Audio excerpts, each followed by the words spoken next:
있는 것 같습니다. 말도 안 되는 소리고. 네. 공무집행 방해지 무슨 독직폭행이에요 이게. 아니, 그리고 네. 자 법관이 발부한 영장에 글쎄 이의가 있다, 반대 의견이 있다, 이 영장 발부가 잘못됐다. 그러면 다툴 수 있는 법률적인 방법이 있어요. 주로 제일 많이 이용되는 게 적부심 절차입니다. 일단은 어느 누구도 체포나 뭐 구속에 물리적으로 반항한다? 그러면 공무집행 방해가 추가가 되는 거예요. 법률적인 방법은 법관이 발부한 영장에는 일단 응하되 이거에 대해서 일종의 이의를 제기할 수 있는, 이게 과연 이 체포나 구속이 적절했느냐 아니면 부적절했냐를 다툴 수 있는, 거기는 뭐 위법도 당연히 포함되는 것이고요. 적부심을 신청해야죠.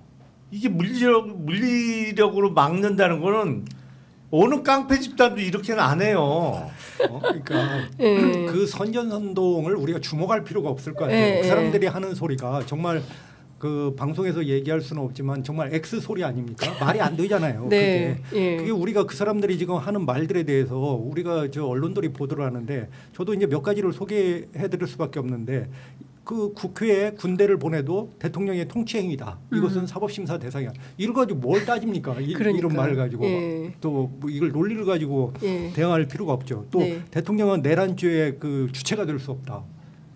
그러니까 그런 식의 발언이기 때문에 지금 이 사람들은 어차피 법률적으로 굉장히 쪼이는 상태란 말이에요. 도저히 법률적으로 논리적으로 대응할 수 없는, 영도 대응할 수 없는 단계이기 때문에 이런 식으로 괴벨스식으로 말도 안 되는 행위 그 말 자체로 지금 국면을 갖다가 자꾸 하려고 하는데 이럴수록 계속 늪은 깊어진다. 늪은 깊어질 수밖에 없고 결국 윤 대통령은 지금 모든 국민들이 바라는 것처럼 그 바라는 것을 떠나서 지금 윤 대통령의 신병이 확보되지 않고는 온 나라 국민이 평안하게 잠을 잘 수가 없는 상황이거든요. 맞습니다. 왜냐하면은 아까도 조선 500년 전 얘기했지만 이런 사람을 본 적이 없거든요. 이렇게 막달의 빌런 중에 빌런. 제가 보면은 반지의 제왕에 보면 거의 사우론 같은 그 급의 저 인물인데 이것은 정말 폭파되지 않고 어떻게 저걸 해소될 수 있을까라는 정도의 그 지금 대응이거든요. 그다음에 우리가 봐온 그 윤석열 그 개인의 캐릭터. 전에도 한번 이 방송에 나와서 캐릭터를 보면 딱 윤석열이에요. 이 자체가. 왜냐하면 자기가 어떤 대단한 자기 나름의 명제를 세우고 그것을 마치 돈키호테처럼 달려가서 자기는 그 순교하는 것처럼 그렇게 그 다른 사람들에게 여론 플레이를 해가지고 그런 식으로 돌파를 해왔거든요. 근데 국민들이 그 가면을 보지 못한 것이죠. 왜냐하면은 그 당시에는 검찰총장이고 검찰총장이 물론 강력한 권한과 권력을 가지고 있지만 그래도 권력의 1인자는 아니잖아요. 근데 이제 대통령이 됐잖아요. 대통령이 됐기 때문에 모두가 노출돼 있는 거예요. 더 이상 이 사람이 상대할 사람이 없는 거예요. 모든 사람을 뭐 지배한다는 말이 그렇지만은 통치하는 그 자기 권력에 빠져 있는 사람 아닙니까? 이 사람이 어떤 그 말도 안 되는 자기 나름의 그 명제를 세우고 그 명제를 갖다 달성한다고 해가지고 그 논리도 아닌 그 이상한 논리를 펴가지고 이런 자체가 이 윤석열의 지난 그 20년 30년의 인생이란 말이죠. 그렇기 때문에 지금은 이 윤석열 대통령을 신병을 확보하지 않고는 그 국민의 평안도 있을 수가 없고 경제적으로도 외교적으로도 대한민국이 굉장히 수렁에 빠질 가능성밖에 없다. 그래서 오늘은 공수처가 해산을 각오해서라도 오늘 반드시 체포하지 않으면 안 된다라는 게 그 온 국민들의 생각이 아닐까 생각입니다. 제가 이제 어제 취재한 바로는 국회 행안위 고위관계자한테 경찰 쪽의 고위관계자가 그런 말을 했대요. 총성이 울리지 않는 한 우리는 전진한다.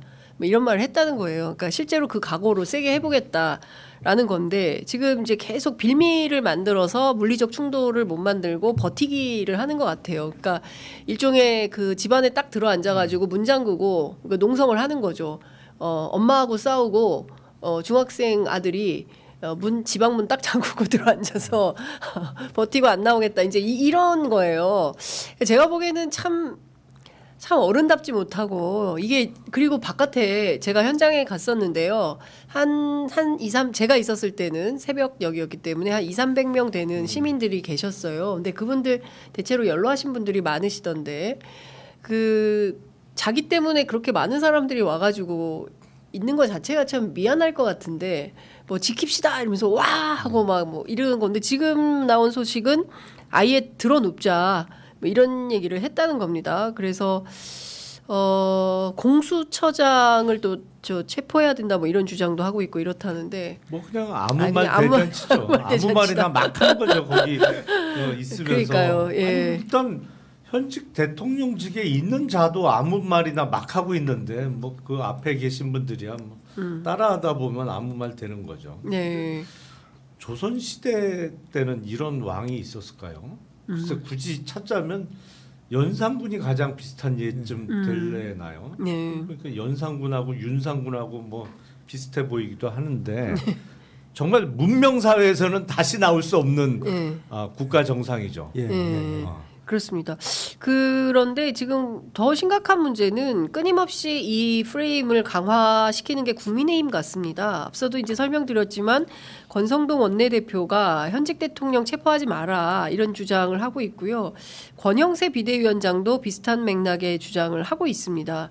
그러니까 계속 자기를 어떤 하나의 상징으로 삼으면서 바깥의 세력을 진지를 좀 구축하면서 버텨라 이런 시그널을 계속 보내고 있는데 오랜 법조기자 생활하신 우리 구영애 논설위원께서 보시기에 어떻습니까? 아니 아까 아무 말 대잔치의 연속선상이죠. 사실 맞아요. 뭐 국민의힘이 이러고 네. 있는데 그렇게 얘기하는데 할 말이 없죠. 그래서 정말 일반적인 그 보통의 시민들이 봤을 때는 이성을 잃은 집단이다. 이렇게밖에 그 같은 말을 번복할 수밖에 없기 때문에 저도 참 이 부분에 대해서 네. 뭐라고 얘기하기가 더 이상 사실은 말이 나오지 그렇습니다. 않는 거예요. 예. 그러니까 지금은 윤석열 체포가 우리 헌법 정신입니다. 왜냐하면 우리 헌법에 현직 대통령에 대한 불소추 특권이 있어요. 그러니까 대통령으로 재임하고 있는 동안은 다른 건 몰라도 뭐 형사 사건으로 신경 쓰게 하지 말자.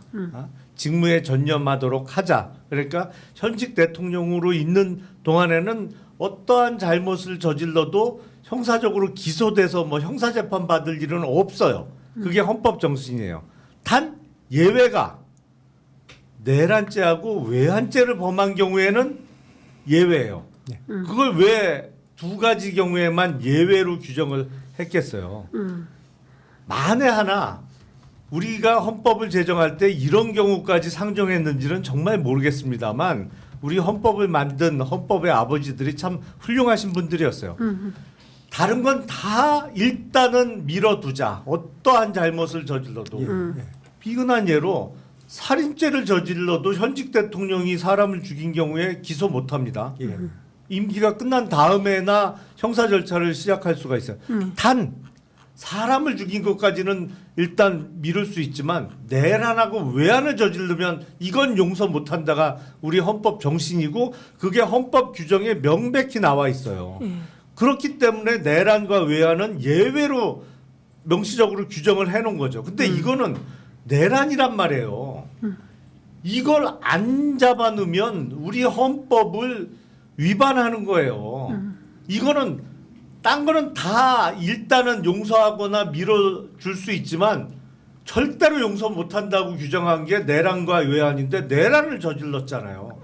그러면 당연히 잡아 넣는 게 우리 헌법이죠. 지금 국민의힘은 진짜 말도 안 되는 헛소리 하고 있는 거예요. 네. 그러니까 지금 이게 보면 이 자체가 지금 헌법 유린이잖아요. 예, 이 지금 그렇습니다. 오늘 예. 보는 행동, 우리가 보는 그 장면 하나하나가 이미 탄핵 사유에 중대한 사유에 해당하는 행태라고 저는 보는데, 네. 그러니까 아까 그 비이성적인 집단들의 그 언어에 대해서 우리가 이걸 갖다가 다시 품평하는 자체가 우리 자체가 굉장히 오염될 수가 있고 이런 걱정이 있는데 저는 이게 어떤 좀비화되고 있는 것 같아요. 그러니까 그 사람들도 뭔가 좀비한테 물려가도 또 좀비가 되고 하는 일군의 집단들이 예. 특히 저번에 그 국무위에서 이제 최상목 권한대행이 네네. 헌법재판관 2명을 할 때 그 국무위에서 이제 발언한 사람들 그러니까요. 그 보도가 예. 되지 않았습니까? 예.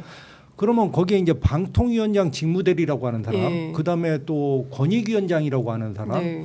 그 다음에 이제 유상범 의원의 친형 그 유상임. 과기부 예. 과기부 장관이라는 사람들, 예. 이 사람들은 정말 나는 좀비처럼 되고 있지 않는가. 사실은 우리가 국무회의에 방통위원장 직무대행이에요. 더구나 뭐 저 방통위원장도 위원장도 아니고.